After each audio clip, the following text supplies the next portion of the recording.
should be there. Think. Good. Quick word to Sylvia. Sylvia, we had the first Dante meeting yesterday. And Yeah, we sorry, I didn't, missed. we didn't quite get halfway through, but I thought the discussion and the way we were approaching it was very good. So looking forward to you returning whenever Yeah, you can. I was in the home, but I couldn't get there. I had Yeah, other plans. yeah. Life is more than Zooms. Thanks, Durkin. Okay, so brief message to folks out in video land. We are going to be continuing with the Eumaeus section. We are still at the cabsman shelter. We are still with Sailor Murphy, if sailor he be, uh, and on we go. Okay. He took umbrage at something or other. That much injured, but on the whole, even-tempered person declared, I let slip. He called me a Jew, and in a heated fashion, offensively. So I, without deviating from plain facts in the least, told him his God, I mean Christ, was a Jew too, and all his family, like me, though in reality I'm not. That was one for him. A soft answer turns away wrath. He hadn't a word to say for himself, as everyone saw. Am I not right? He turned a long, you are wrong gaze on Stephen of timorous dark pride at the soft impeachment, with a glance also of entreaty, for he seemed to gleam in a kind of way that it wasn't all exactly. Ex quibus, Stephen mumbled in a non-committal accent. There are two and four eyes conversing. Christus, or Bloom, his name is, or after all, my other secundum carnum. Next, please. Of course, Mr. B proceeded to stipulate, you must look at both sides of the question. It is hard to lay down any hard and fast rules as to right and wrong, but room for improvement all round there certainly is. Though every country, they say, our own distressful included, has the government it deserves. But with a little goodwill all round, it's all very fine to boast of mutual superiority. But what about mutual equality? I resent violence and intolerance in any shape or form. It never reaches anything or stops anything. A revolution must come on the due installments plan. It's a patent absurdity on the face of it to hate people because they live around the corner and speak another vernacular, in the next house, so to speak. Memorable bloody bridge battle and 7 minutes war, Stephen assented, between Skinner's Alley and Ormond Market. Next, please. Yes, Mr. Bloom thoroughly agreed, entirely endorsing the remark. That was overwhelmingly right, and the whole world was overwhelmingly full of that sort of thing. You just took the words out of my mouth, he said, a hocus pocus of conflicting evidence that candidly you couldn't remotely. All those wretched quarrels, in his humble opinion, stirring up bad blood, bump of combativeness or gland of some kind, erroneously supposed to be about a punctilio of honor and a flag, were very largely a question of the money question, which was at the back of everything. Greed and jealousy, people never knowing when to stop. And they accuse, remarked he audibly. He turned away from the others who probably, and spoke nearer to, so as the others, in case they, Jews, he said, he softly imparted in an aside in Stephen's ear, are accused of ruining, not a vestige of truth in it. I can safely say, history, which you'd be surprised to learn, proves up to the hilt Spain decayed when the Inquisition hounded the Jews out, and England prospered when Cromwell An uncommonly able ruffian who, in other respects, has much to answer for, imported them. Why? Because they are practical and are proved to be so. I don't want to indulge in any, because you know the standard works on the subject, and then orthodox as you are, but in the economic, not touching religion domain, the priest spells poverty. Spain again. You saw in the war, compared with go ahead America. Turks, it's in the dogma. Because if they didn't believe they'd go straight to heaven when they die, they try to live better. At least, so I think. That's the juggle on which the PPs, that's presumably parish priests, raise the wind on false pretenses. He resumed with dramatic force, as good an Irishman as that rude person I told you about at the outset. And I want to see everyone, concluded he, all creeds and classes, pro rata, having a comfortable, tidy-sized income. In no niggard fashion either. Something in the neighbourhood of £300 per annum. That's the vital issue at stake, and it's feasible, and would be provocative of friendlier intercourse between man and man. At least, that's my idea, for what it's worth. I call that patriotism. Ubi patria, as we learned from a small smattering of in our classical day in alma mater, vita bene, where you can live well. The sense is, if you work.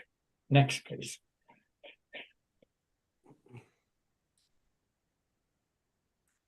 I am lost. What page are we on in Gabler? I'm sorry. Gabler. Okay, so 526, Katrina. 526. Thank you very much.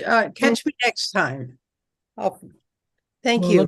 Let's let Jem go ahead, and Got then if you find the place and when Jem's reading, raise your hand and wave. Well, he's okay. Thank you. And Okay. then you can read after Jem if you find the place. Thank you. Okay, Duncan.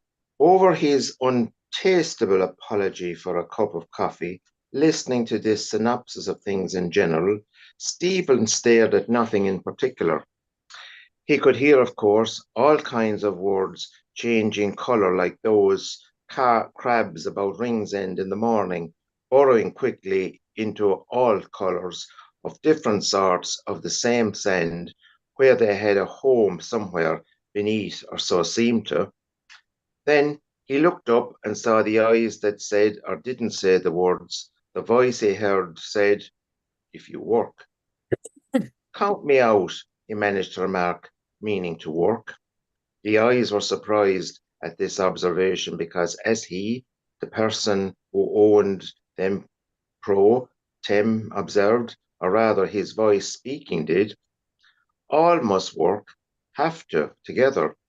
I mean, of course, the other hastened to affirm, work in the weirdest possible sense, also literary labour, not merely for the kudos of the thing. Writing for the newspapers, which is the readiest channel nowadays. That's work too, important work. After all, from the little I know of you, after all the money expended on your education, you are entitled to recoup yourself and command your price.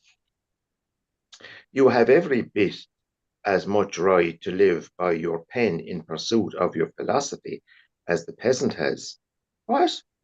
You both belong to Ireland, the brain and the brawn. Each is equally important. You suspect, Stephen retorted with a sort of half laugh, that I may be important because I belong to the Faubourg Saint-Patrice, called Ireland for short. I would go a step further, Mr. Bloom insinuated. But I suspect, Stephen interrupted, that Ireland must be important because it belongs to me. What belongs? Queried Mr. Bloom, bending, fancying he was perhaps under some misapprehension. Excuse me, Unfortunately, I didn't catch the latter portion. What was it you?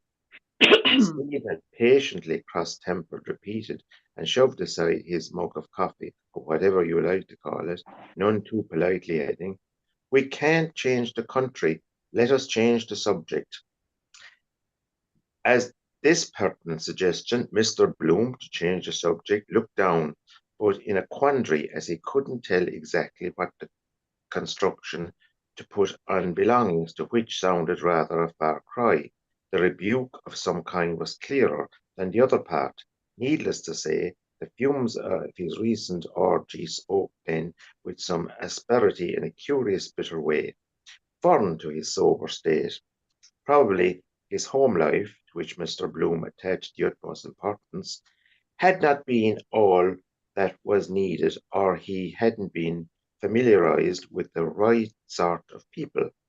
With a touch of fear for the young man beside him, whom he furtively scrutinized with an air of some consternation, remembering he had just come back from Paris, the eyes were especially reminding him forcibly of father and sister, failing to throw much light on the subject. However, he brought to mind instances of cultured fellows that promised so brilliantly, nipped in the bud of premature decay, and nobody to blame but themselves. Next, please. Okay, so Katrina, go ahead and read, and then the next round we'll follow the list. Okay. Okay. Yeah. Okay. For instance, there was the case of O'Callaghan, for one, the half-crazy faddist, respectably connected, though of inadequate means, with his mad vagaries, among whose other gay doings when Rotto, and making himself a nuisance to everybody all around, he was in the habit of ostentatiously sporting in public a suit of brown paper, a fact.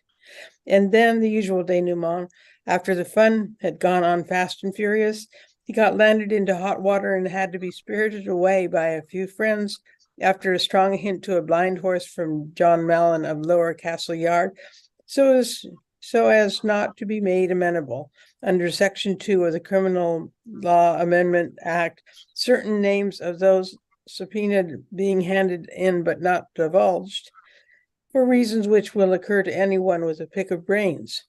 Briefly, putting 2 and 2 together, 616, which he pointedly turned a deaf ear to, Antonio and so forth, jockeys and aesthetes in the tattoo, which was all the go in the 70s or thereabouts, even in the House of Lords, because early in the life of the occupant of the throne, then heir apparent, the other members of the upper 10 and other high personages simply followed in the footsteps of the head of state. He reflected about the errors of notorieties and crowned heads running counter to morality, such as the Cornwall case in a number of years before, under their veneer in a way scarcely intended by nature, a thing good Mrs. Grundy, as the law stands, was terrible down on, though not for the reason they thought they were, probably whatever it was, except women chiefly who were always fiddling more or less at one another, is being largely a matter of dress and all the rest of it. Ladies who like distinctive underclothing should, and every well-tailored man must, try to make a gap wider between them by innuendo and give more of a genuine fillip to acts of impropriety between the two. She unbuttoned his and he untied her, mind the pin, whereas savages in the Cannibal Islands say at 90 degrees in the shade not carrying a continental. However, reverting to the original, there were, on the other hand, others who had forced their way to the top of the lowest rung by the aid of their bootstraps. Sheer force of natural genius, that, with brains, sir. Next, please.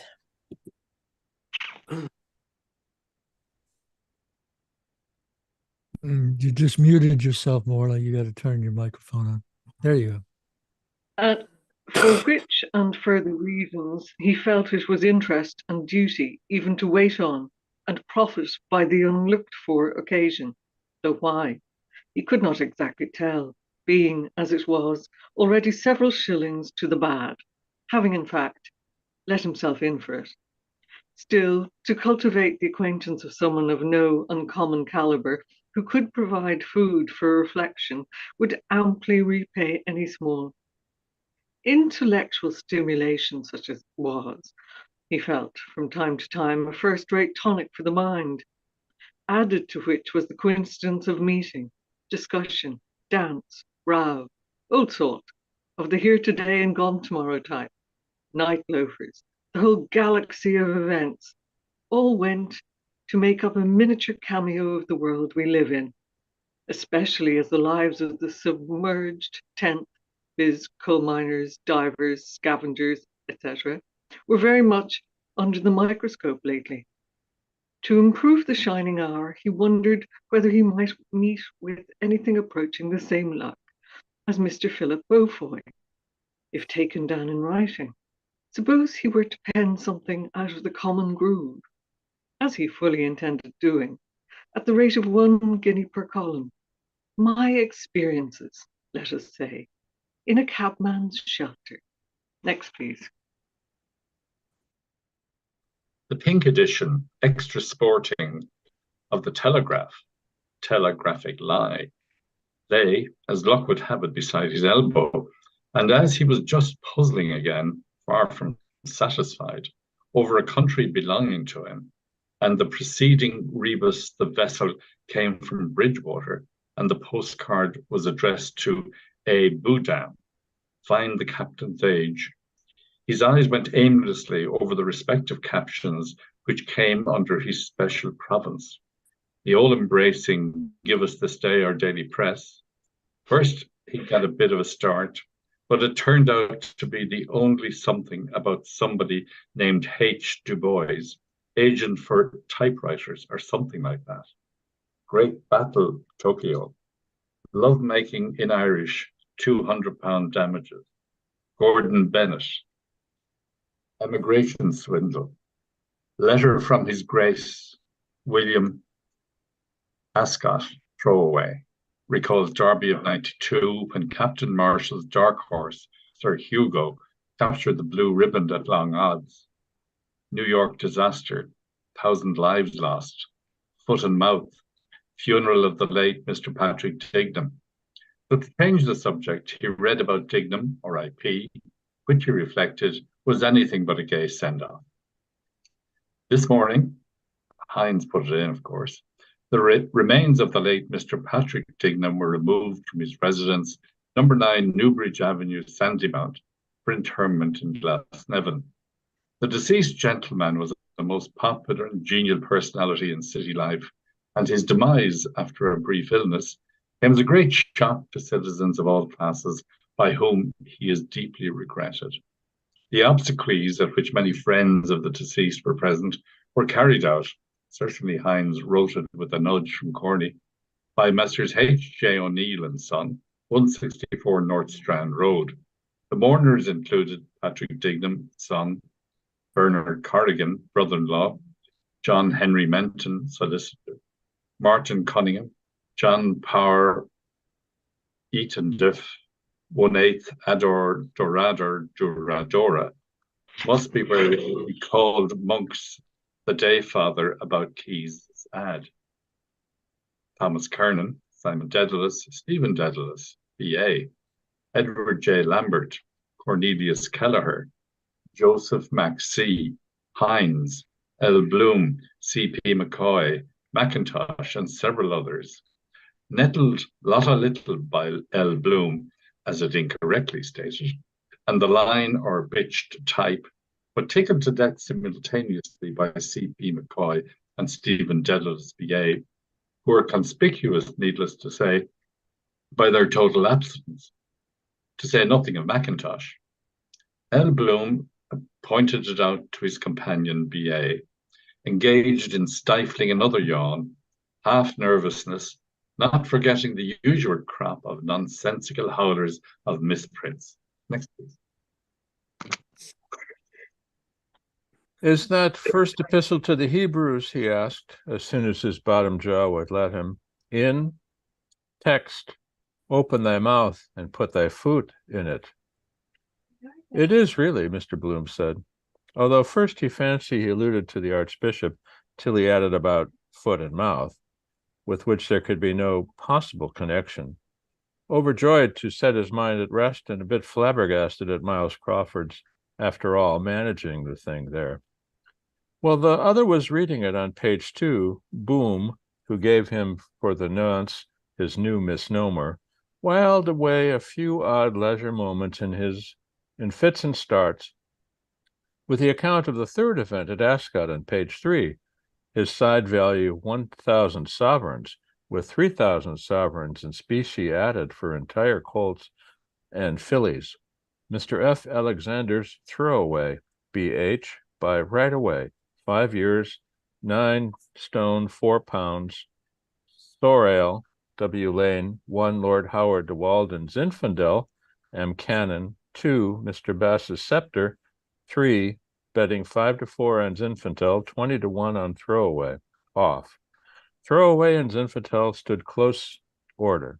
It was anybody's race. Then the rank outsider drew to the fore, got long lead, beating Lord Howard de Walden's chestnut colt and Mr. W. Bass's bay filly scepter on a 2.5-mile course. Winner trained by brain, so that Lenehan's version of the business was all pure bunkum. Secured the verdict cleverly by a length, 1,000 sovereigns with 3,000 in specie. Also ran J. de Bremont's French horse. Phantom Lions was anxiously acquiring after, not in yet, but expected any minute, Maximum the Second. Different ways of bringing off a coup, love-making damages, so that half-baked Lyons ran off at a tangent in his impetuosity to get left. Of course, gambling eminently lent itself to that sort of thing, though as the event turned out, the poor fool hadn't much reason to congratulate himself on his pick, the forlorn hope. Guesswork it reduced itself to eventually. There was every indication they would arrive at that, Mr. Bloom said. Who, the other, whose hand, by the way, was hurt, said. Next. One morning he would open the paper, the cabman affirmed, and read, Return of Parnell. He bet them what they liked. A Dublin Fusilier was in the shelter one night and said he saw him in South Africa. Pride it was killed him.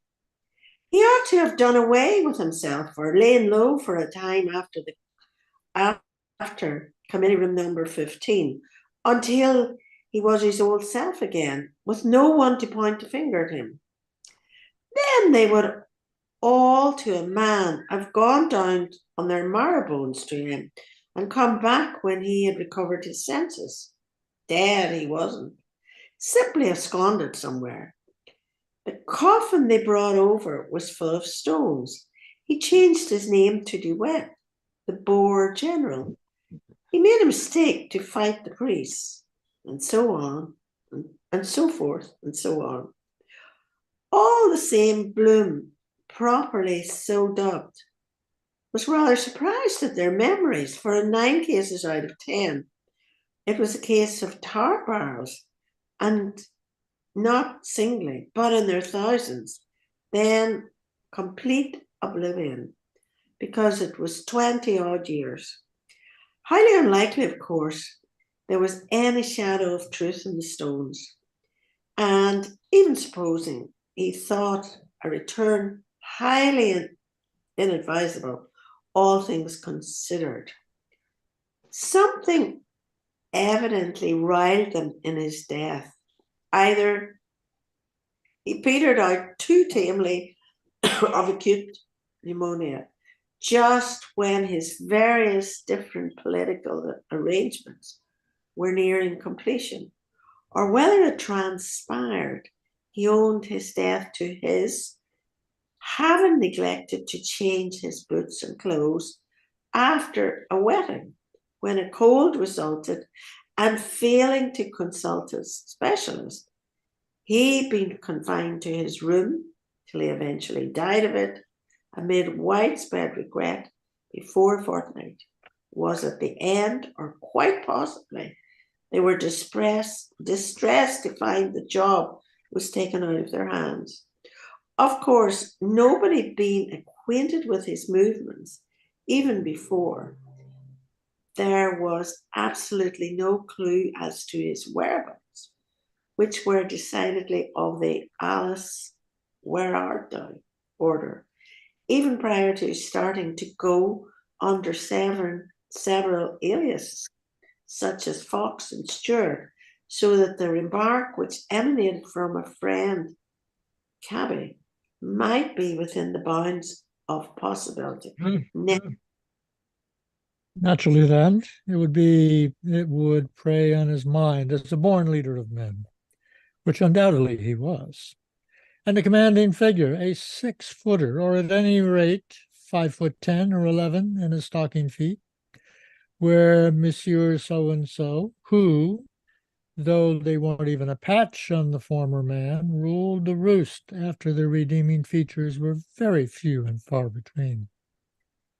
It certainly pointed a moral, the idol with feet of clay. And then 72 of his trusty henchmen rounding on him with mutual mudslinging, and the identical same with murderers. You had to come back. That haunting sense kind of drew you to show the understudy in the title role how to. He saw him once on the auspicious occasion when they broke up the type of the insuppressible, or was it United Ireland, a privilege he keenly appreciated, and in point of fact handed him his silk hat when it was knocked off. And he said, "Thank you," excited as he undoubtedly was under his frigid expression, notwithstanding the little misadventure mentioned between the cup and the lip. What's bred in the bone. Still, as regards return, you were a lucky dog. If they didn't set the terrier at you directly you got back. Then a lot of shilly-shally usually followed, Tom for, and Dick and Harry against. And then number 1. You came up against the man in possession and had to produce your credentials like the claimant in the Tichborne case. Roger Charles Tichborne. Bella was the boat's name, to the best of his recollection. He, the air went down him, as the evidence went to show, and there was a tattoo mark too in Indian ink. Lord Bella, was it? Or he might very easily have picked up the details from some pal on board ship, and then when got up to tally with the description given, introduced himself with, "Excuse me, my name is so-and-so," or some such commonplace remark. "A more prudent course," Mr. Bloom said to the not over-effusive. In fact, like the distinguished personage under discussion beside him, would have been to sound the lie of the land first. Next, please. That bitch, that English whore, did for him, the shebeen proprietor commented. She put the first nail in his coffin. Fine lump of a woman, all the same, the soi-disant town clerk, Henry Campbell, remarked. And plenty of her. She loosened many a man's thighs. I seen her picture in a barber's. The husband was a captain or an officer. Aye, Skin the Goat amusingly added. He was, and a cotton ball one. This gratuitous contribution of a humorous character occasioned a fair amount of laughter among his entourage.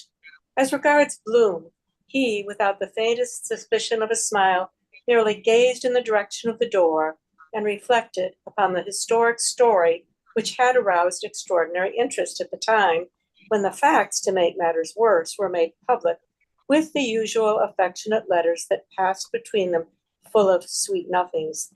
First, it was strictly platonic, till nature intervened, and an attachment sprang up between them, till bit by bit matters came to a climax, and the matter became the talk of the town, till a staggering blow came, as a welcome intelligence, to not a few evil-disposed, however, who were resolved upon encompassing his downfall, though the thing was public property all along, though not to anything like the sensational extent that it subsequently blossomed into.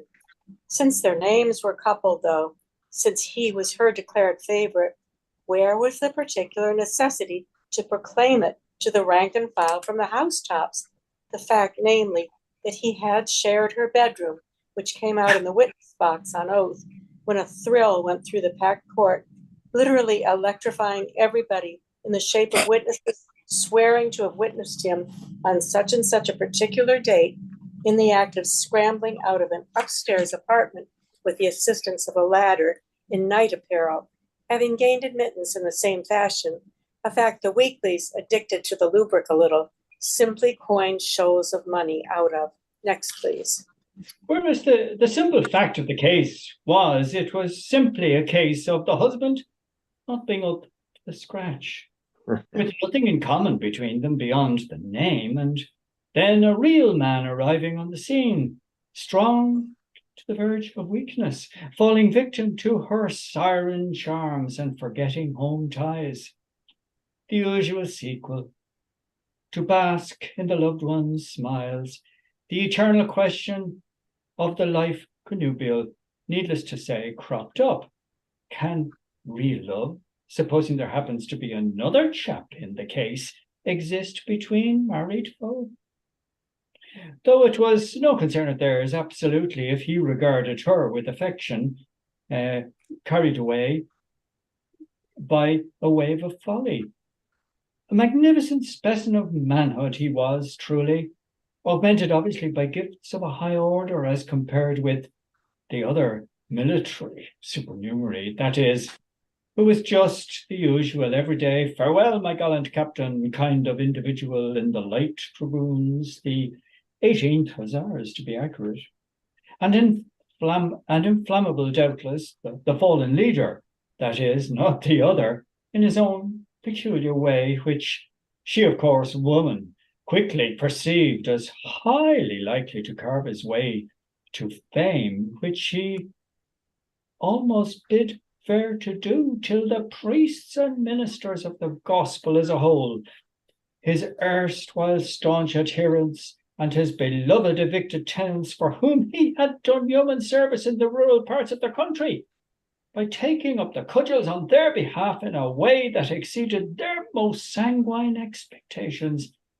very effectually cooked his matrimonial goose, thereby heaping coals of fire on his head, much in the same way as the fabled ass's kick. Looking back now in a retrospective kind of arrangement, all seemed a kind of dream. And the coming back was the worst thing you ever did, because it went without saying you would feel out of place, as things always moved with the times. Why, as he reflected, Irishtown Strand, a locality he had not been in for quite a number of years, looked different somehow since, as it happened, he went to reside on the north side. North or south, however, it was just the well-known case of hot passion, pure and simple, upsetting the apple cart with a vengeance, and just bore out the very thing he was saying, as she was also Spanish, or half so. Types that wouldn't do things by halves, passionate abandon of the South, casting every sherd of decency to the wind. Just bears out what I was saying, he with glowing bosom said to Stephen, and if I don't greatly mistake, she was Spanish too. Katrina. The King of Spain's daughter, Stephen answered, adding something or other rather muddled about farewell and adieu to you, Spanish onions, and the first land called the Dead Man, and from Ramhead to Scilly was so and so many. Was she, Bloom ejaculated, surprised, though not astonished by any means. I never heard that rumor before. Possibly, especially there, it was as she lived there. So, Spain.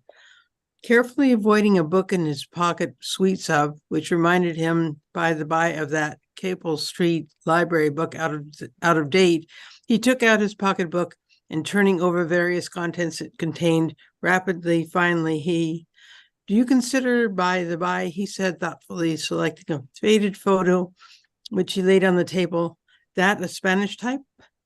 Stephen, obviously addressed, looked down on the photo showing a large-sized lady with her fleshy charms on evidence in an open fashion, as she was in the full bloom of womanhood in evening dress cut ostentatiously low for the occasion to give a liberal display of bosom. With more than vision of breasts, her full lips parted and some perfect teeth standing near, ostensibly with gravity, a piano on the rest of which was in old Madrid, a ballad, pretty in its way, which was then all the vogue. The lady's eyes, dark, large, looked at Stephen, about to smile with something to be admired. Lafayette of Westmoreland Street, Dublin's premier photographic artist, being responsible for the aesthetic execution. Mrs. Bloom, my wife, the prima donna, Madame Marion Tweedy, Bloom indicated, taken a few years since, in or about 96, very like her then. Beside the young man, he looked also at the photo of the lady, now his legal wife, who he intimated was the accomplished daughter of Major Brian Tweedy and displayed at an early age remarkable proficiency as a singer, having even made her bow to the public when her years numbered barely sweet 16. As for the face, it was a speaking likeness in expression, but it did not do justice to her figure, which came in for a lot of notice usually, and which did not come out to the best advantage in that get-up. She could, without difficulty, he said, have posed in the ensemble, not to dwell on certain opulent curves he dwelt, being a bit of an artist in his spare time, on the female form in general developmentally, because, as it so happened, no later than that afternoon he had seen those Grecian statues perfectly developed as works of art in the National Museum. Marble could give the original shoulders, back, all the symmetry, all the rest. Yes, Puritanisme, it does, though St. Joseph's sovereign thievery, allures, bandes, fine trope, whereas no photo could, because it simply wasn't art in a word. Next, please. The spirit moving him, he would much have liked to follow Jack Tar's good example and leave the likeness there for a few minutes to speak for itself on the plea so that the other could drink in the beauty for himself, or stage presence being, frankly, a treat in itself, which the camera could not at all do justice to. But it was scarcely professional etiquette so, though it was a warm, pleasant sort of a night, now yet wonderfully cool for the season, considering for sunshine after storm. And he did feel a kind of need there and then to follow suit, like a kind of inner voice, and satisfy a possible need by moving emotion. Nevertheless, he sat tight, just viewing the sightly styled photo creased by opulent curves, none the worse for wear, however, and looked away thoughtfully with the intention of not further increasing the other's possible embarrassment, while gauging her symmetry of having in bond point. In fact, the slight soiling was only an added charm, like the case of linen slightly soiled, good as new, much better in fact, with the starch out.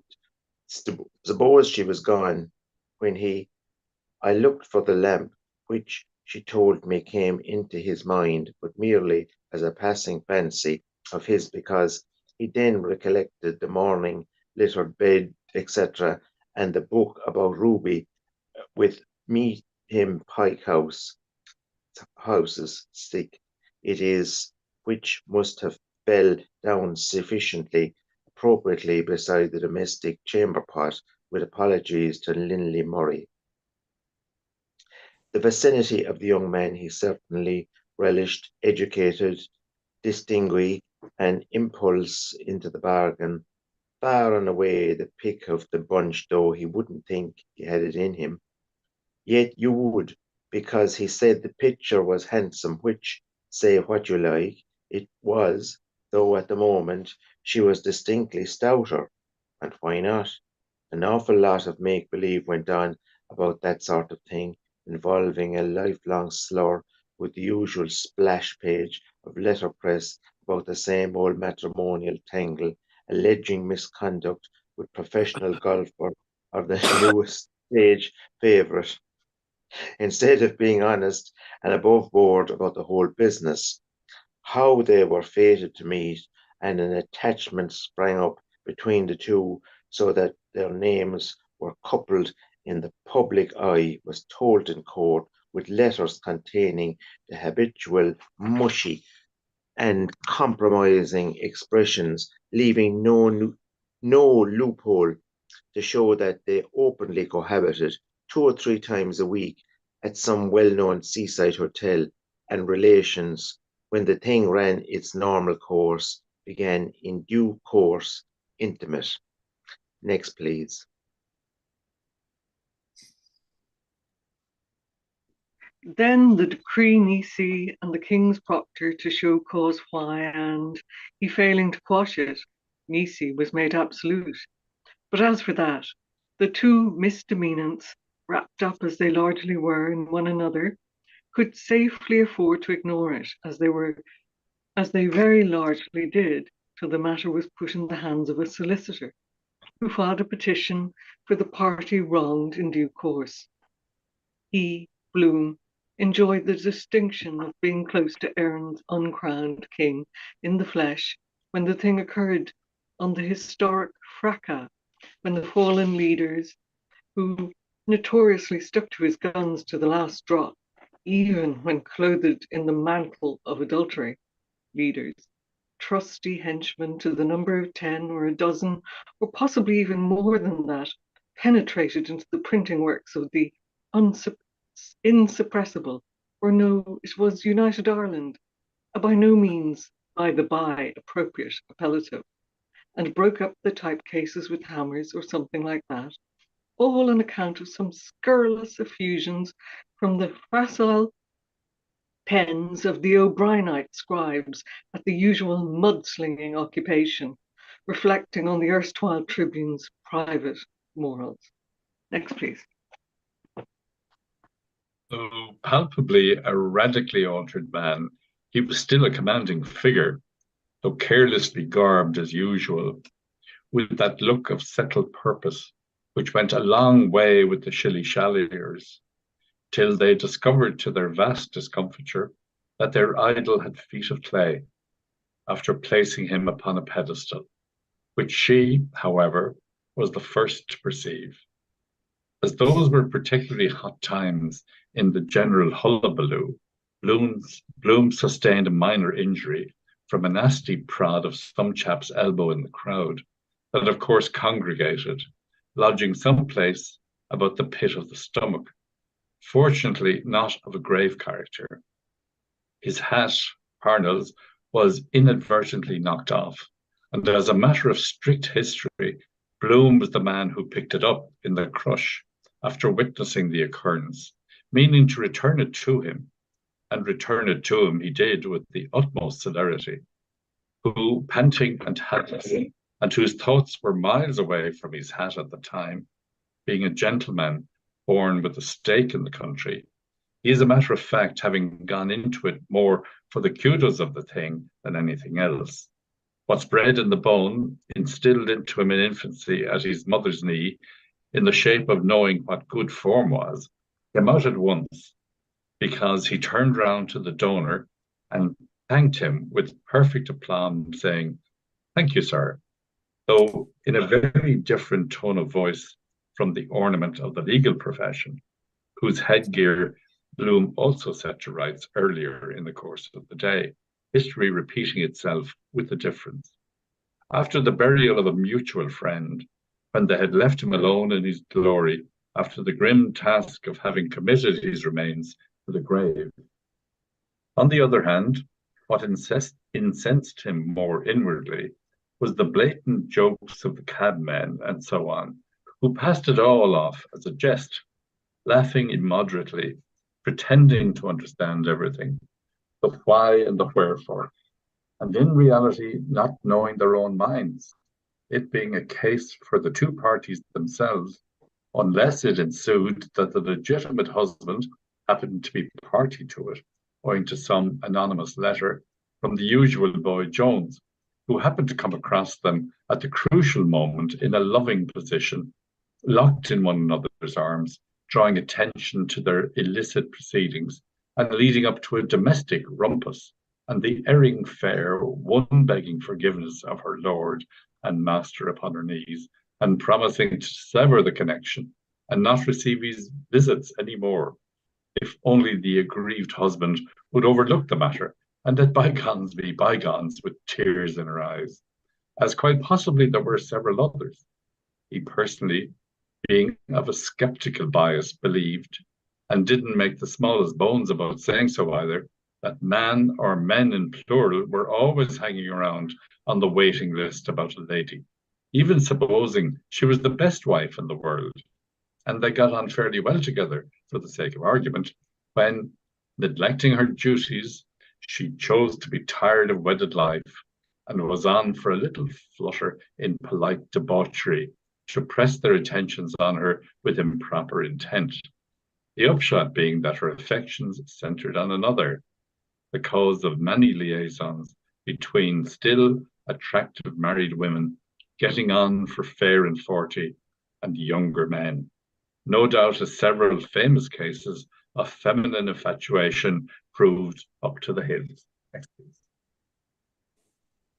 It was 1,000 pities. A young fellow, blessed with an allowance of brains, as his neighbor obviously was, should waste his valuable time with profligate women, who might present him with a nice dose to last him a lifetime. In the nature of single blessedness, he would one day take unto himself a wife, when Mrs. Wright came on the scene.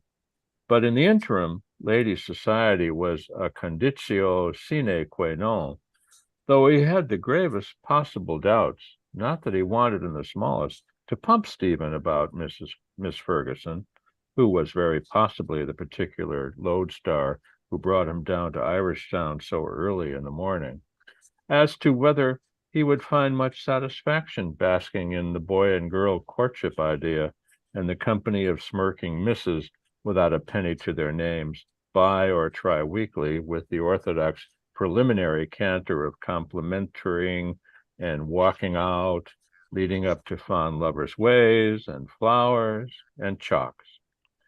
To think of him, house and homeless, rooked by some landlady worse than any stepmother, was really too bad at his age.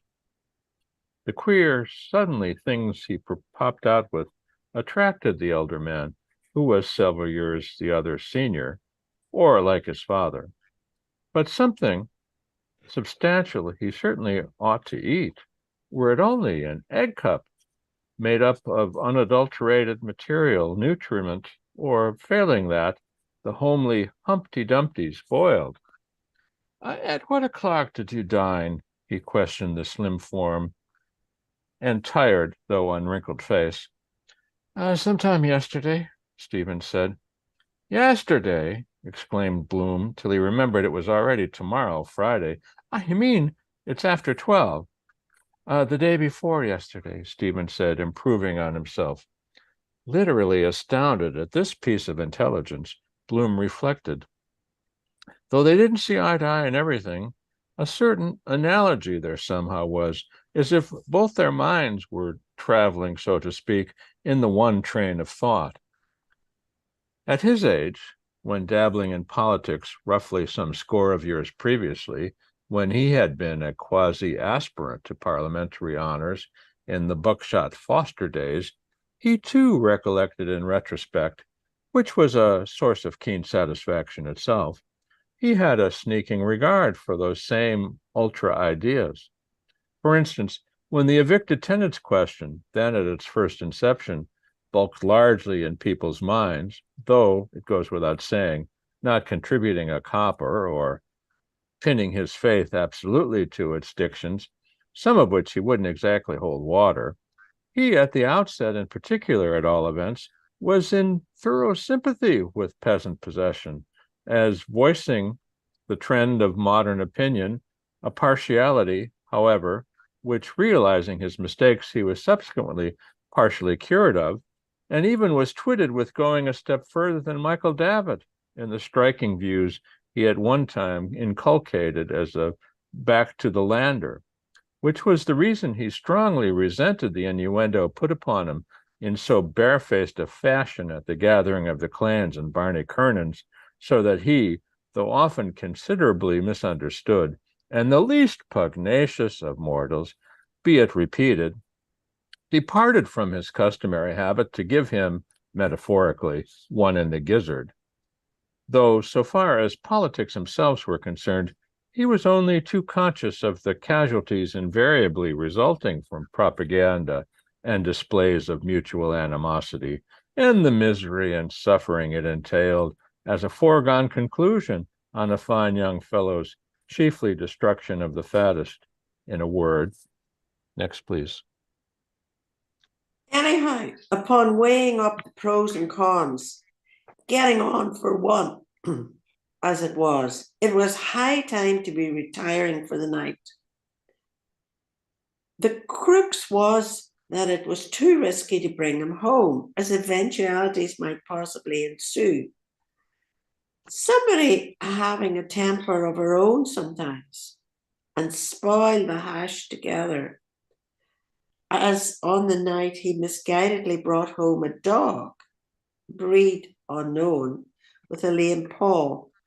Not that the cases were either identical or the reverse, though he had hurt his hand too, to Ontario Terrace, as he very distinctly remembered, having been there, so to speak.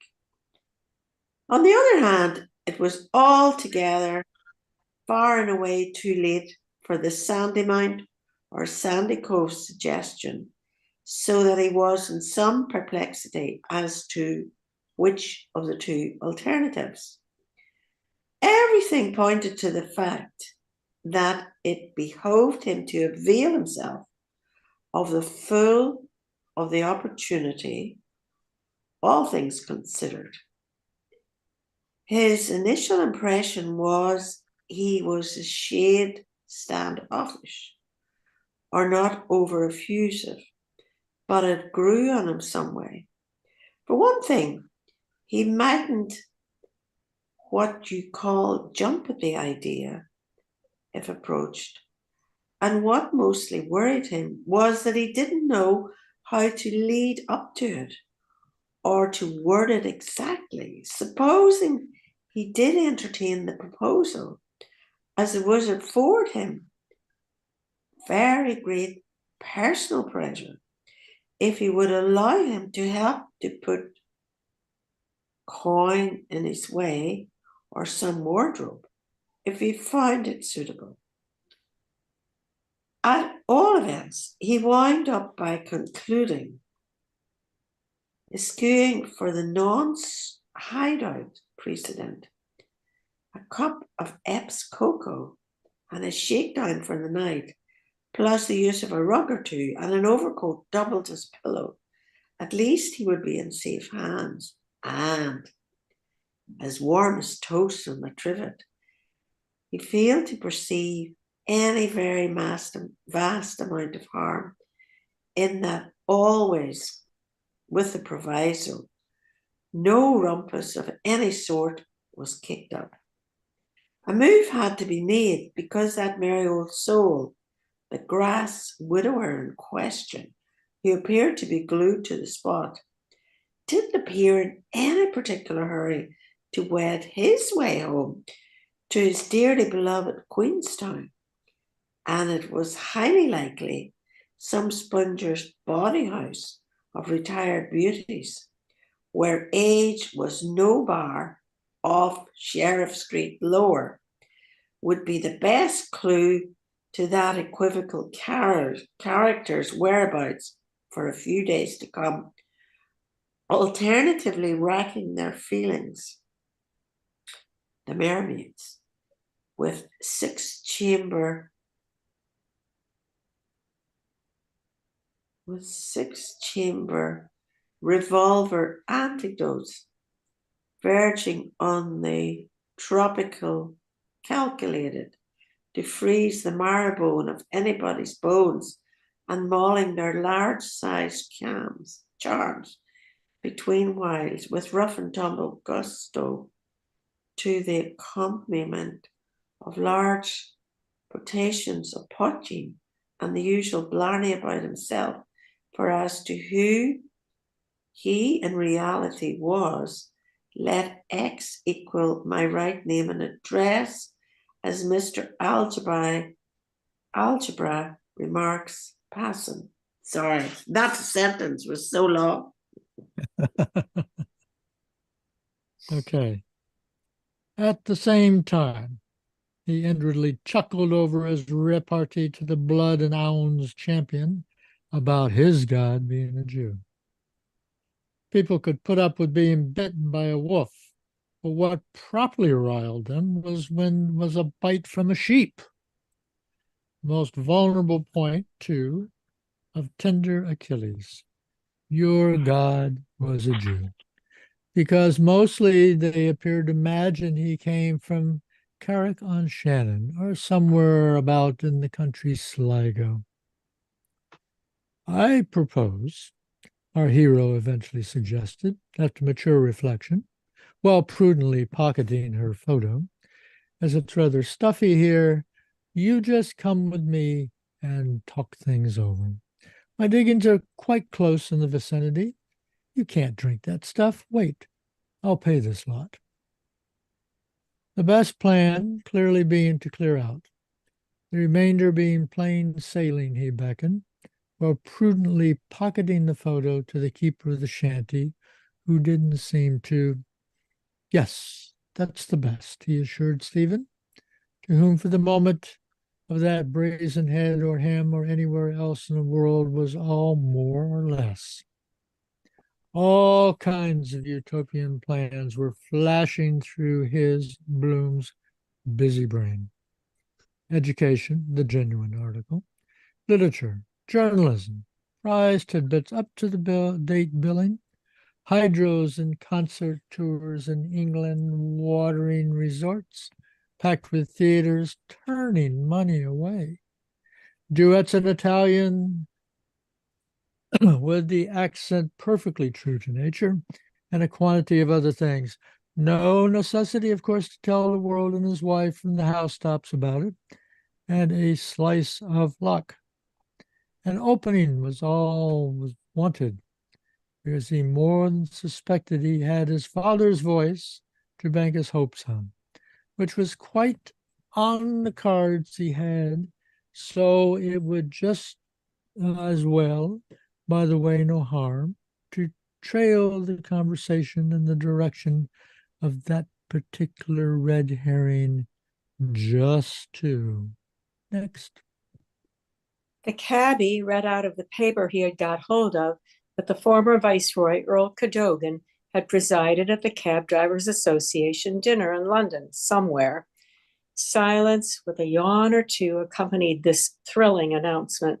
Then the old specimen in the corner, who appeared to have some spark of vitality left, read out that Sir Anthony MacDonald had left Euston for the Chief Secretary's lodge, or words to that effect, to which absorbing piece of intelligence Echo answered, "Why?" "Give us a squint at that literature, grandfather," the ancient mariner put in, manifesting some natural impatience. "And welcome," answered the elderly party thus addressed. The sailor lugged out from a case he had a pair of greenish goggles, which he very slowly hooked over his nose and both ears. "Are you bad in the eyes?" the sympathetic personage, like the town clerk, queried. "Why," answered the seafarer with a tartan beard, who seemingly was a bit of a literary cove in his own small way, staring out of sea-green portholes, as you might well describe them as, "I use as goggles reading. Sand in the Red Sea done that. One time I could read a book in the dark, manner of speaking. The Arabian Nights Entertainment was my favorite, and red as a rose is she." Joe. Thereupon he pawed the journal open and pored upon the Lord only knows what, found round her the exploits of King Willow, Ironmonger having made 100 and something second wicket not out for knots, during which time, completely regardless of ire, the keeper was intensely occupied loosening an apparently new or second-hand boot, which manifestly pinched him, as he muttered against whoever it was sold it, all of them who were sufficiently awake enough to be picked out by their facial expressions, that is to say, either simply looking on glumly or passing a trivial remark. To cut a long story short, Bloom, grasping the situation, was the first to rise to his feet, so as not to outstay their welcome, having first and foremost been as good as his word that he would foot the bill for the occasion. Then, taking the wise precautions to unobtrusively motion to mine host as a parting shot, a scarcely perceptible sign when the others were not looking, to the effect that the amount due was forthcoming, making a grand total of 4pence. The amount he deposited unobtrusively in 4 coppers, literally the last of the Mohicans. He, having previously spotted on the printed price list for all who ran to read opposite to him in unmistakable figures, coffee 2pence, confectionery ditto, and honestly well worth twice the money once in a way, as Wethrop used to remark. Come, he counselled, to close the seance. Trina. Seeing that the ruse worked and the coast was clear, they left the shelter or shanty together, and in the elite society of Oilskin and Company, whom nothing short of an earthquake would move out of their dolce far niente. Stephen, who confessed to still feeling poorly and fagged out, paused for a moment, the door. One thing I never understood, he said, to be original on the spur of the moment. Why they put tables upside down at night? I mean, chairs upside down on the tables in cafes. To which impromptu, the never-failing Bloom replied without a moment's hesitation, saying straight off, to sweep the floor in the morning. So saying, he skipped around, nimbly considering, frankly, at the same time apologetic to get on his companion's right, a habit of his, by the by, his right side being, in classical idiom, his tender Achilles. The night was certainly now a treat to breathe, though Stephen was a bit weak on his pins. It will, the air, do you good, Bloom said, meaning also the walk in a moment. The only thing is to walk, and then you feel a different man. Come, it's not far. Lean on me. Accordingly, he passed his left arm in Stephen's right and led him on accordingly. Yes, Stephen said uncertainly, because he thought he felt a strange kind of flesh of a different man approach him, sinewless and wobbly and all that. Anyhow, they passed a sentry box with stones, brazier, etc., where the municipal supernumerary, ex-Gumley, was still, to all intents and purposes, wrapped in the arms of Murphy, as the adage has it, dreaming of fresh fields and pastures new. And apropos of coffin of stone, the analogy was not at all bad, as it was a fact, a stoning to death on the part of 72 out of the 80-odd constituencies that ratted at the time of the split, and chiefly the belauded peasant class, probably the self-same evicted tenants he had put in their holdings. Next, please. So they passed on to chatting about music, a form of art for which Bloom, as a pure amateur, professed the greatest love as they made tracks arm in arm across Wordsworth Place. Wagnerian music, though confessedly grand in its way, was a bit too heavy for Bloom and hard to follow at the first go-off, but the music of Mercadante Huguenot's Meyerbeer's 7 Last Words on the Cross and Mozart's 12th Night, he simply revelled in, the Gloria in that being to his mind the acme of first-class music as such, literally locking everything else into a crooked hat. He infinitely preferred the sacred music of the Catholic Church to anything the opposite shop could offer in that line, such as those moody and sankey hymns, or Bid me to live, and I will live by the Protestant in me to be. He also yielded to none in his admiration of Rossini's Stabat Mater, a work simply abounding in immortal numbers, in which his wife, Madame Marion Tweedy, made a hit, a veritable sensation. He might safely say greatly adding to her other laurels and putting the others totally in the shade in the Jesuit Father's Church in Upper Gardiner Street, the sacred edifice being thronged to the doors to hear her with virtuoso, or virtuosi rather. There was the unanimous opinion that there was none to come up to her, and suffice to say, in a place of worship for music of a sacred character, there was a generally voiced desire for an encore. On the whole, though favouring preferably light opera of the Don Giovanni description, and Martha, a gem in its line, he had penchant, though with only a surface knowledge, for the severe classical school such as Mendelssohn, and talking of that, taking it for granted, he knew all about the old favourites he mentioned par excellence, Lionel's air in Martha Maperi, which curious enough he heard, or overheard to be more accurate, on yesterday, a privilege he keenly appreciated from the lips of Stephen's respected father, sung to perfection, a study of the number, in fact, which made all the others take a back seat.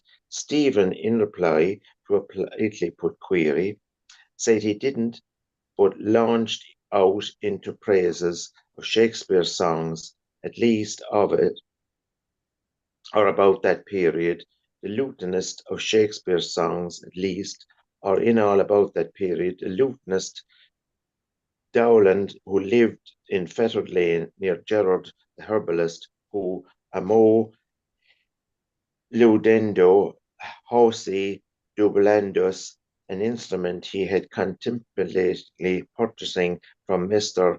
Arnold Dolmetsch, whom Bloom did not quite recall, though the name certainly sounded familiar, for 65 guineas, and Barnaby and Son, with their ducks and comes conceit and bird, William, who played the virginals, he said, in the Queen's Chapel or anywhere else he found them, and one Tompkins, who made toys or airs, and John Bull. On the roadway which they were approaching while still speaking, beyond the swing chain, a horse, dragging a sweeper, paced on the paving ground, brushing a long sweep of mire up to that with the nose. Bloom was not perfectly certain whether he had caught aright the allusion of 65 guineas and John Bull. He inquired if it was John Bull, the political celebrity of that ilk, as it struck him the two identical names as a striking coincidence. Next, please.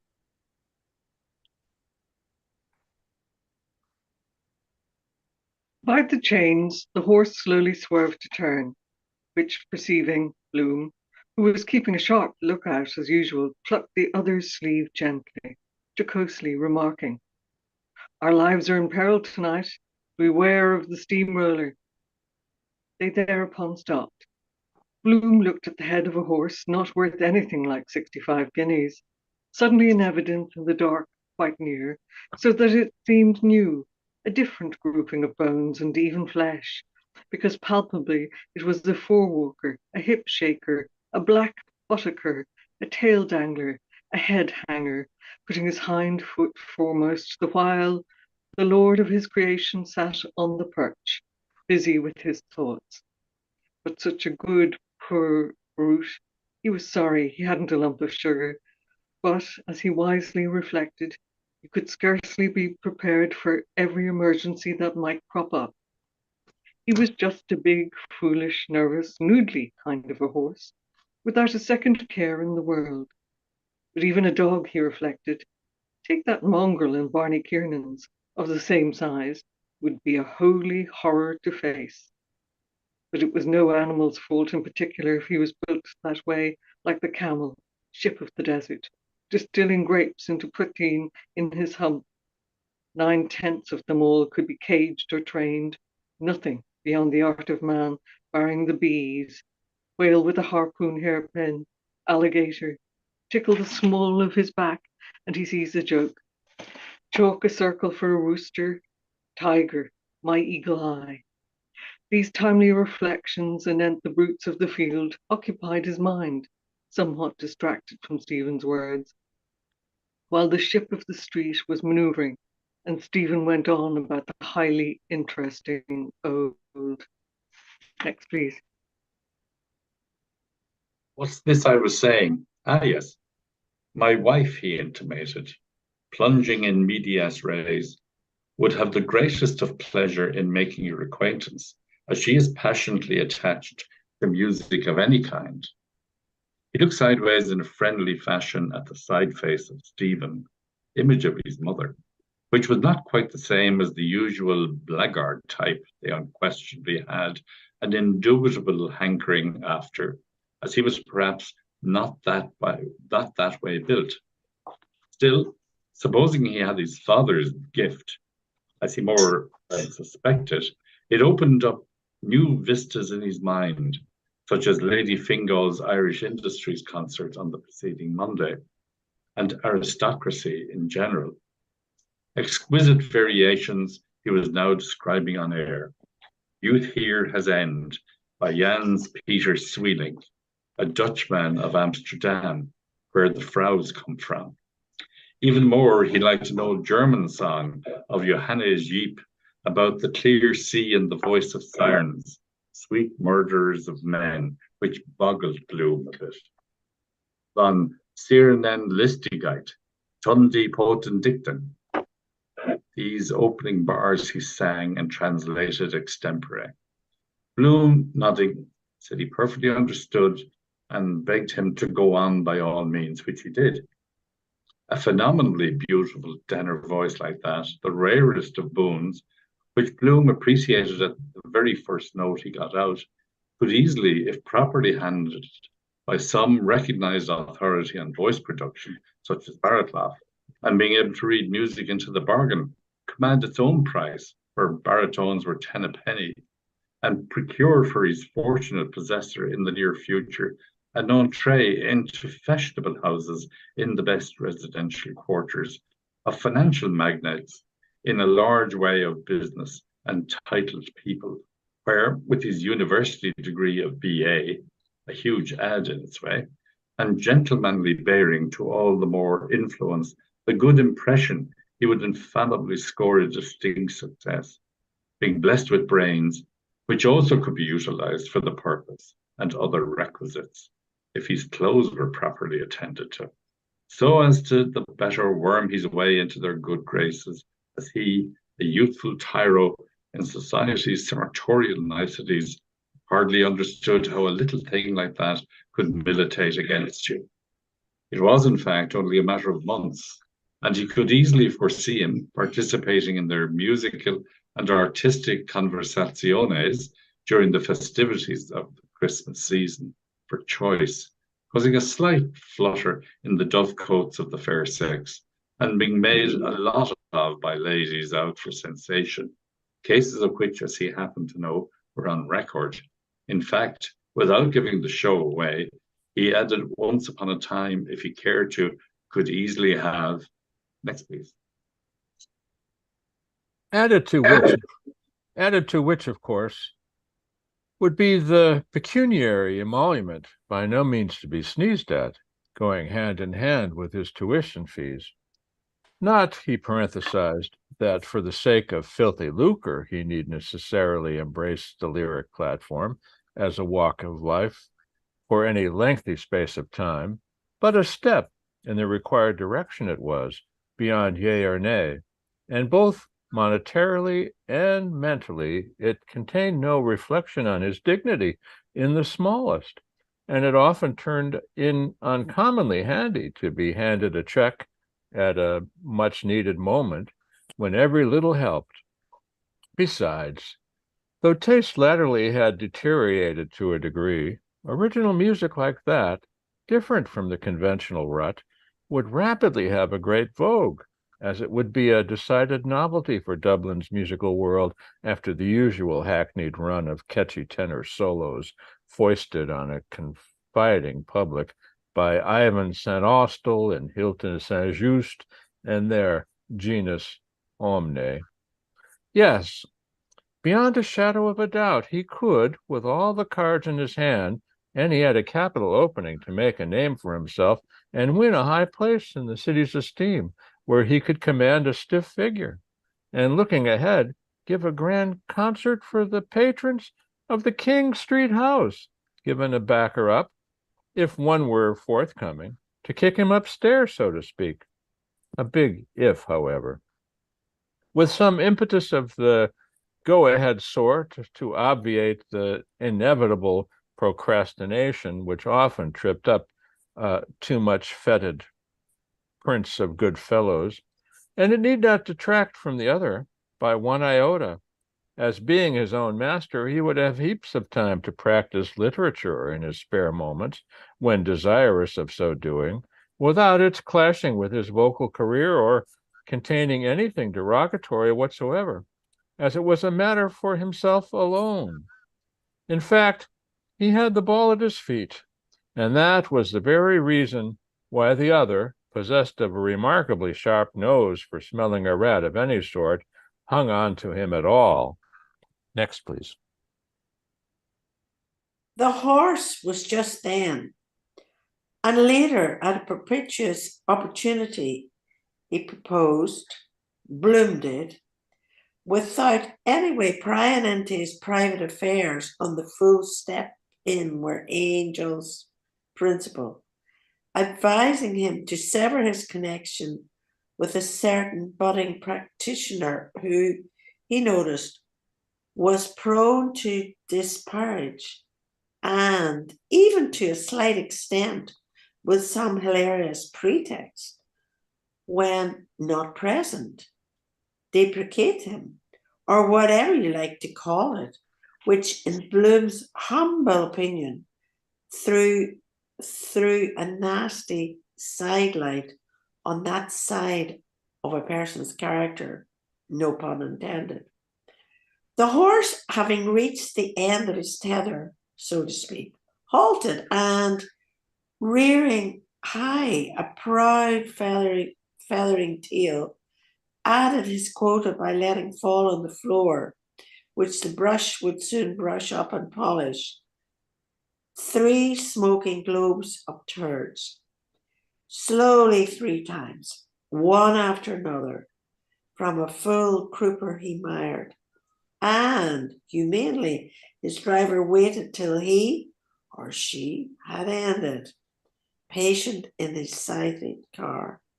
Side by side, Bloom, profiting by the contretemps, with Peter, passed through the gap of the chains, divided by the upright, and stepping over the strand of mire, went across towards Gardner Street lower, Stephen singing more boldly, but not loudly, the end of the ballad. Does somebody want to do the German? Is that German? Und alle Schiffbrücken. I'm sure that's not good German. No. That's The my end. contribution. That's the end for me. Okay, so Jane, why don't you take us to the end here? Oh, is there? The driver never said a word, good, bad, or indifferent, but merely watched the 2 figures as he sat on his low-backed car, both black, one full, one lean, walked towards the railway bridge to be married by Father Marr. As they walked, they at times stopped and walked again, continuing their tete-a-tete, which of course he was utterly out of, about sirens, enemies of man's reason, mingled with a number of other topics of the same category, usurpers, historical cases of the kind while the man in the sweeper car, or you might as well call it in the sleeper car, who in any case couldn't possibly hear because they were too far, simply sat in his seat near the end of Lower Gardner Street and looked after their low-backed car. Oh. The Oh, song. sorry. Of course, I can't see in Kindle, where there's an end of a. I didn't realize that. Oh, that's okay. Not a problem at all.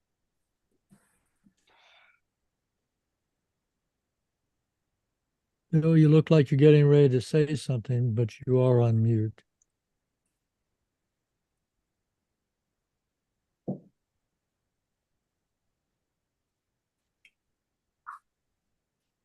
What are the references to Stephen's sore hand? When did he injure himself at some point? When he fell in Nighttown. Oh, okay.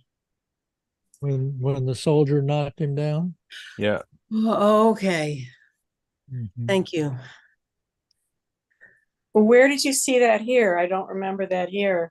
There are a couple of references. Yeah, there are. When Bloom thinks about the dog he brought home with a sore paw, and then he says, and Stephen, and he has a sore hand too.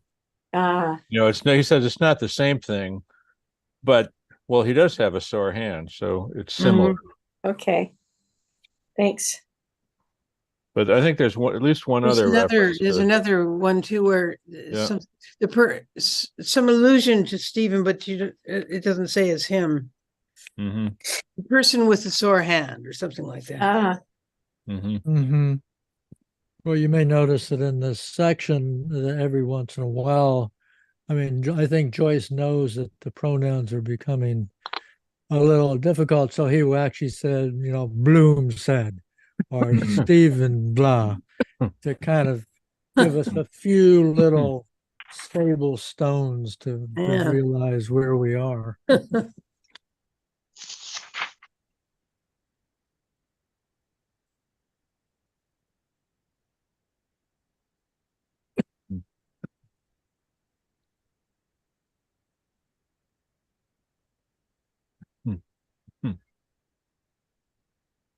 Can someone clarify Wordsworth on 565?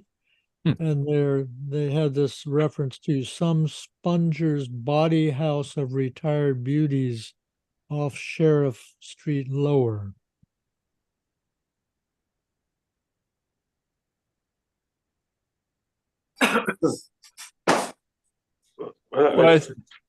Go ahead. I just think Bloom's thinking that he's going to spend the night in Nighttown somewhere. He's going to go back and find a brothel that he can. I don't know. Yeah, Sheriff Street is near the railway station there. So yeah, right. And there would be, some kind of a DOS house too, maybe, but he might be able to sponge someplace. Some kind of cross between the two, sponge house with faded beauty. Sheriff Street was was not the most salubrious place in town, and in fact, in more recent years, there was a pub there called Nocters, and its claim to fame was that it had no windows in it. Because they'd all been knocked out? No, they were all bricked up. Oh. Yeah. Is there a convent on Sheriff Street? Because isn't there a big church? There's a big church, yeah. And I think you could be right, Orla. I just can't. And I don't want to say it, but I think there was a Magdalene Laundry. Oh. Yeah, that all comes together. Yeah, in my head somewhere. That rings a bell. I can see the church you're talking about in, because isn't that right? A bit of, like in recent years now, not in Joyce's time. There's been a lot of social activity around that church. 20 years ago, the local residents threw out the drug dealers. and they were Yes. centered on the church. Does that ring a bell with you too, Donna? Yeah, that's true. Yeah, so there's definitely a church there, and I have a funny feeling a convent. And Well, Just the after, retired after beauty might be a reference to the convent, would it? I doubt it. No, I think it's a I know reference that to the Joyce being prostitutes. sarcastic. I mean, Yeah, I doubt it. I doubt it. You know, it's a sarcastic reference to the trade carried on there. Like, oh, I know that. Yeah, I you know, know. I and, know Just that. going back, Joe, to your point about the convent Yeah. and the Yeah. community work taking place around there, a lot Yeah. of that gained momentum when the Financial Services Centre was being developed. Yeah, yeah. And that's part right. of the funding that went into that, there was a proportion, I think 1%, that had to be set aside for community purposes. So Mm. that went into the sort of community development that went on there. Yeah, yeah.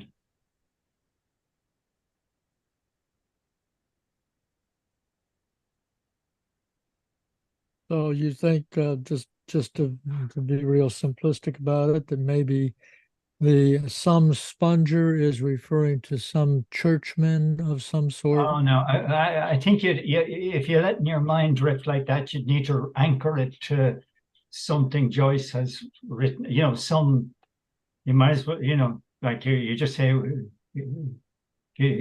like that nothing I know of that would support that sort of suggestion, other than imagination. Okay. You know, so that I know of, but I don't know everything. You know, someone else. Well, I only say, Hey, well, there's a because we paper had on that. There's a lot written right, on it right. somewhere. I don't know better. It is. Yeah, and I was just thinking, somebody, the Irish version of Alexander J. Dowie, who's rescuing fallen women who, Yeah. I have There a you little. go, you know, but flying saucers have landed. You know, like maybe it's a flying saucer. You know, all there's right, there's well, nothing good, yeah. to No, anchor good us to. idea. Keep me in line. My mind does wander.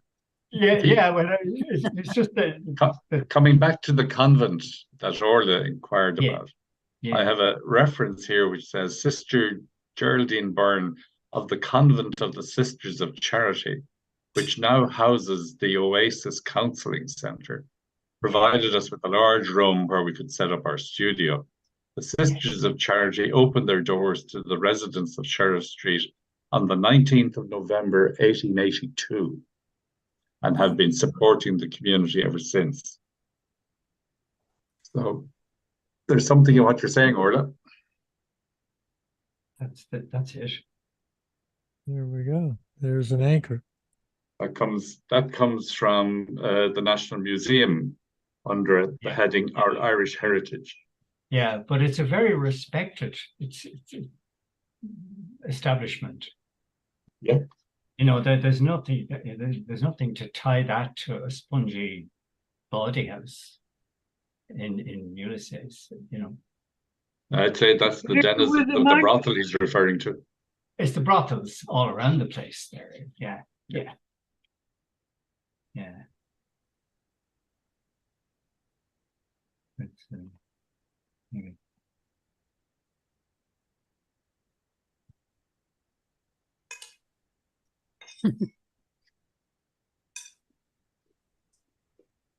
Speaking of wandering minds, we have my experiences in a cabman's shelter. Yeah. I love that. Oh, where he was going to write Yeah. contemplating writing an article. Yeah. The character is now taking over. The character is beginning to develop authorial tendencies. It's so funny because Joyce is writing about the cabman's shelter. Yeah. And Bloom is a character in a Catman Shelter. He's thinking of becoming an author.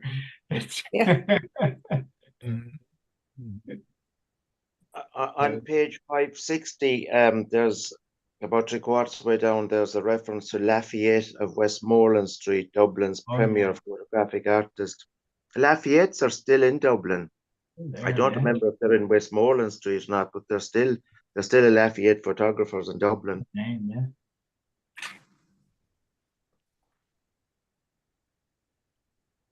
They must have a fantastic back catalogue of photographs of Yeah. Dublin and people.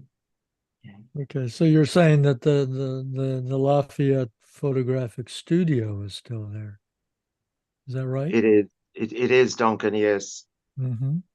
Mm-hmm. I think we have to say something about the horse and how funny that is. With Bloom's being all high and mighty about the opera and literature and all these. In the meantime, the horse is just dropping these turds.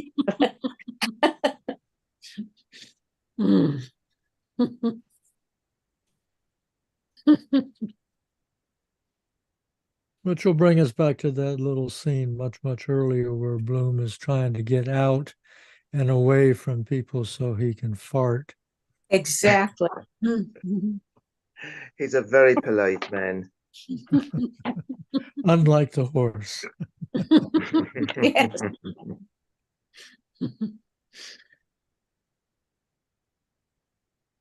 Does anybody know what "und alles Schiffe brücken" means in German? It's my understanding is that it's, as Duncan said, bad German. It's not. It makes no sense. Oh, And all ships bridge. oh, But there is a German word, shipbroken, where it's one word, which would be a shipwreck, and all shipwreck. Yeah, so it follows from the previous verses is when the sirens do something of what sing of what the poet speaks or something like that. Then all the ships are broken or all the ships are wrecked. I don't know. So that whole passage about Sheriff Street, do you think that Bloom is thinking again about Mulligan being the sponger? And because he goes on for quite length, he's saying that Stephen is not in any particular hurry to wend his way home to his dearly beloved Queenstown. Now, would that be the Martello Tower? That's Cork. Queenstown would have been Dunleary, wouldn't it? Would have been Dunleary. Oh, beg your pardon. Yes, Lord, yes. Right. So he's saying it's not likely Stephen's going to walk all the way back to the tower, to his home. And it was highly likely some Sponger's body house of retired beauties off Sherrod Street Lower would be the best clue to that equivocal character's whereabouts, meaning Mulligan. Yeah. For a few days to come. I don't know. I mean, that's sort of the way I've read that. That wouldn't be the sailor, would it? Maybe the sailor. Oh, maybe the sailor. Yeah. This is the point Duncan made about the pronouns. Now, which his? Yeah. Which it refer to? We have to remember the state that Stephen was in as well. He was very much under the weather at this point. Well, everybody's pretty mentally goofed up and tired and drunk and overwrought. And yes. What was that? I can't find that page, Bill. What's that thing about wending his way to which town? Queenstown. Queenstown. Yeah, so I think that's right on the same page. That's on Kingstown is Dunleary. Yeah, Kingstown's Dunleary. So maybe it must refer to the sailor. Yeah, he's unlikely to be heading for Cork at 1:00 in the morning. Well, I think that earlier, I mean, it's been so long. Yeah. So many pages before when the sailor's talking about he's actually going home to see his wife. Yeah. And I Yeah. think, does he say it's in Queenstown? I can't remember Yeah, now. he does say Queenstown. Yeah, Yeah. I think So this so. is Yeah. all. So this is all about the sailor. So it would be You the think sailor. so? So he's not going back to Cork tonight. He's be No. spending his time in a doss house in In Sheriff a Street. right on Sheriff Yeah. Street, Yeah, and telling them the same old stories, and then not giving his real name, because Bloom's really suspicious of who this guy yeah, is. yeah. Right. So that's all about the sailor. But at the very Oh, end, he refers to Mulligan when he says he's going to advise him to sever his connection with a certain budding practitioner. Yeah. Right. Yeah, I should Yeah. probably read through more carefully before saying anything, but I think this is Who? all part of the movement where Bloom is basically summoning up his courage Oh yeah. to invite Stephen home. Yeah. And he's kind of weighing Stephen's likely alternatives. Yeah. Right. And that gives him the wherewithal to be bold enough to invite Stephen to come with him. Yeah. And he's working on this plan. He's actually getting a strategy, as it were, together. that he's A gonna, strategy and a For- motivation. for Boylan, he's gonna kick out the manager and set up his own company, which the wife, and what do you call it, the flower and flower Tweety and flower concert company or something. And he's he's wondering if Stephen could sing like his dad. He might be into Yeah, that. right. He's already planning on, So taking he's Molly coming up and with- Stephen on the road. Yeah, it's his second plan to get rid of Boylan. The first one came out in Circe that he was gonna start phoning his secretary and make abusive phone calls to the secretary. But that only came out in the subconscious. That is his plan B. So he's acquiring. Have to go, folks. See you next week. Bye. Bye. Bye, Okay. Gabler. Thank you. Yeah, it's getting late. I was very amused by this whole thing about the hats. Yes. We have Parnell's hat and the circumstances in which Parnell's hat was knocked off, and then relating that to John Henry Menton's dented hat in the Glass Nevin. And the high grade hat, and then how Bloom keeps the note inside his hatband from Martha Clifford. It's all about hats. Yeah. But he makes a big point about how much more of a gentleman Parnell was than Menton. Yes. Yeah, even under stressful circumstances, one might add. Yeah. The breeding came through. Yes.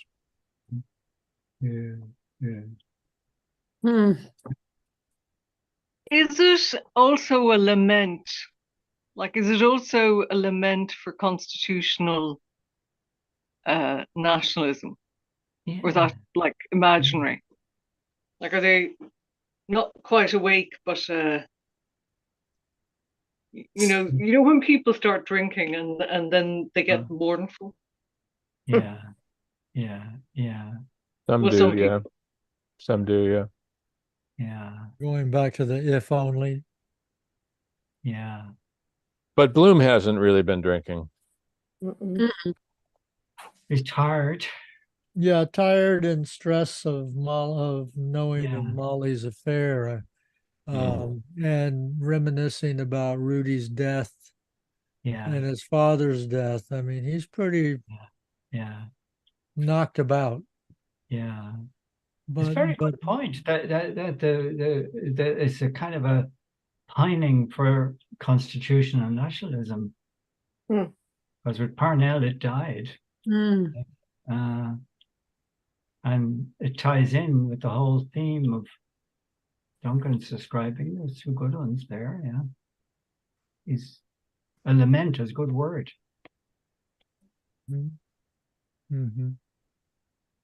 But he's also the good thing about it is, in the midst of all that, the Bloom Bloom foresees a future. He's coming up with a Mhm, future plan. mhm. It's not only the tension and the Mm. depression, etc., about the past, but it's also he's got these plans for the future. So But it's the lamenting for political situation ties in with the theme of nostos, the thing you yearn for. Something Mhm. was there, and he's yearning for that type of political figure. Mhm. It's a good one. That's yeah, you could chase that around. Yeah. Because I think that was kind of a kind of ending of political innocence in a certain extent. Because at least as far as I can tell, Bloom and Stevens' attitude towards all the Celtic nationalism sort of thing, he just doesn't. Neither of them think that has the stoutness and the reality to it that Parnell might have had. Yeah.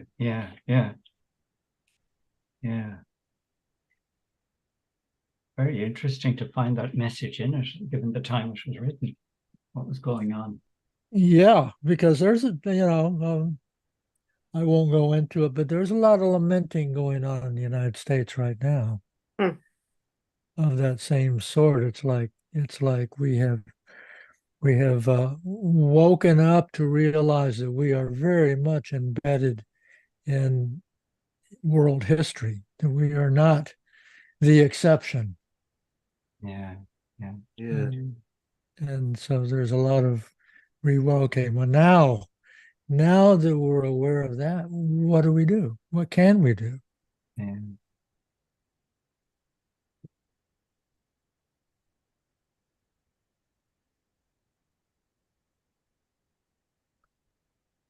Please say something more cheerful. Yeah. Well, I say something cheerful. I let's see. Oh God, if I can find it. Diddly diddly diddly dum. Diddly diddly diddly dum. Speaking of diddly dum, that whole ending with the song "The Low Backed Car" Yeah. is great. It's by Samuel Lover. That To be song. followed by Father Mar. Yeah.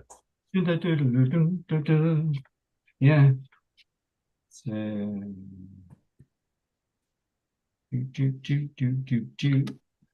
I got out a thing there I was going to thinking of mentioning. It's conversation between Joyce about that sailor.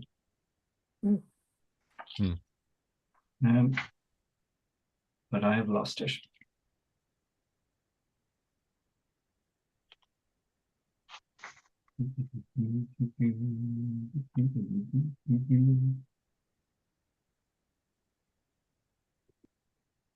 Find it again. You can bring me for a minute. I dig it out again. I love the fact that they're reading out of the paper. It's like something people used to do. It's like, this is a good bit, I'll read this bit, and they'd read it aloud. Yeah. Mhm. On page 566, when they're talking about the bits they're reading out.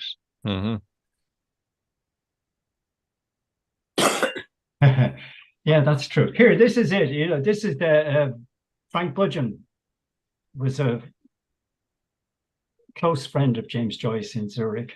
He worked in the British consulate, and they walked together most days at some stage for a walk. And he's very close to him, and he wrote a book called The Making of Ulysses. And whenever it was, I can't remember the date, it was in the 1930s. He certainly came to Ireland and revisited, but he's talking about a conversation about this episode, and blah blah blah blah. When I mentioned this character, this is the sailor, to Joyce, he said to me, "That's a portrait of you." What? Me? How's that? I understand the lice and the bottles because Budgeon had been a sailor. He went away to sea at 16. But the lies, all Englishmen are brought up to stick to the facts of English, you see, and understate them. Joyce's only comment was a tight-lipped, eye-glittering laugh. So it's very like Budgeon had a close escape. He was the only survivor of a ship that went down. He went ashore, and he missed the departure of the cargo ship that was never seen again. Appeared without trace on all hands, and so it's kind of and he had tales of the sea to tell Joyce, as they walked. That's you. That's a portrait of you. So there's a Joyce laughter. Very good.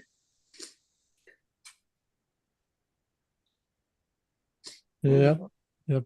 Well, of course, that whole thing where you have Skin the Flint, Skin the Goat, Skin and the telling Goat. the story about Parnell is, actually in Australia. I mean, I worked in 1965 at a summer job on a company there in just on the quay there near where this is happening, and there were in those days parking attendants with no parking meters, and there were self-appointed parking attendants who waved you in, and they minded your car all day long. Okay. Your car might be in such good shape if you weren't paying them, But one of them was called Horsey, and the other was called Skin the Goat. Oh, So the name had survived. Mm. So I remember Skin the Goat as well as a kind of a, we don't know someone's name.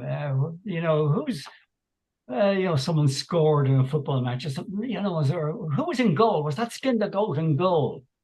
You just stick it in when you had no name. Okay.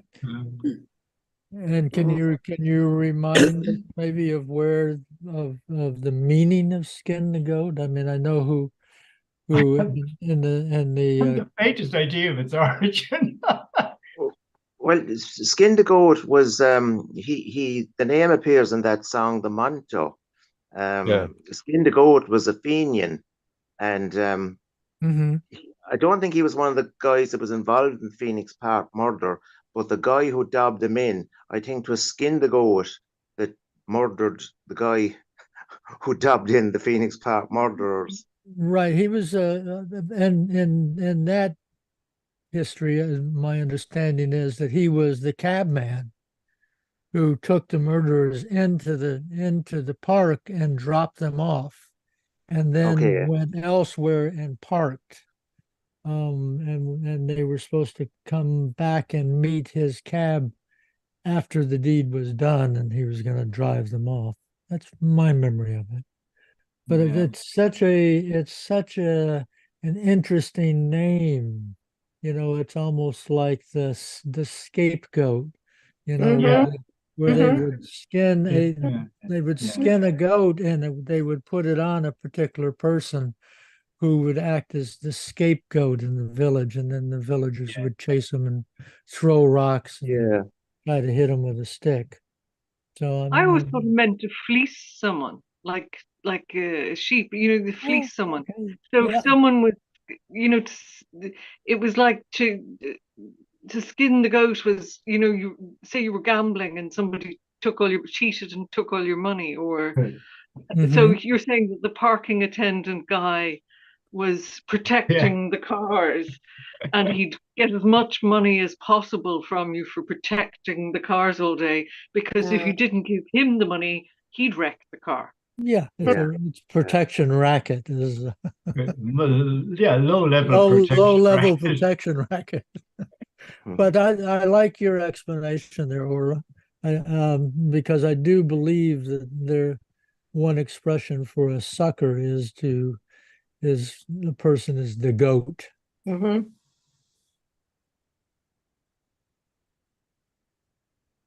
Of course, in Ireland, there's puck, which is a different one. Yeah. Sorry, The- Bill, you were going to say. Well, in old American slang, to skin the goat meant to vomit, and it might have come from rhyming slang of some kind, like to empty one's throat or to skin the goat. Hmm. But why the guy? What was the guy's name? Fitzharris, James Fitzharris. Yeah. Why he was called Skin the Goat, I don't know. Yeah. Unless, well, I don't know.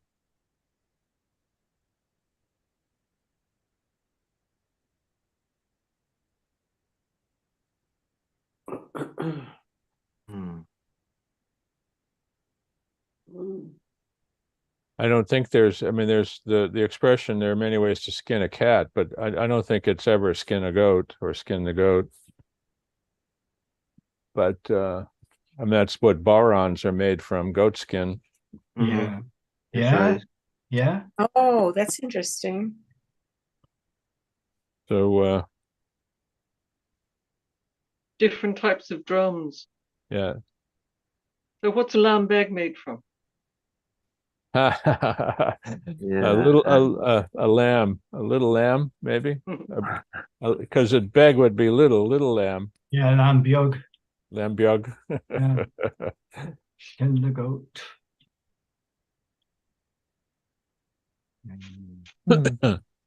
All righty. Well, we're 3 minutes before the hour.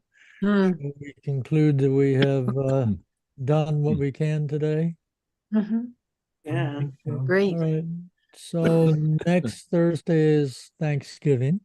I'm Oh, gonna is miss it. Unfortunately, I won't be here. I'll think of you all. Do you celebrate that in Ireland on Thursday? No. No. No. Because No. we're not celebrating it in our family. We're not celebrating till Saturday. So I would be here. Okay. I would be here. Okay. I'd be Okay. here. And But we do now have Black Friday, Cyber Monday, but we don't have Giving Tuesday Oh, because Well, I will. it's not tax effective here. Yeah. I see. Yeah. There you go. I will definitely start the meeting, and I can probably attend the meeting.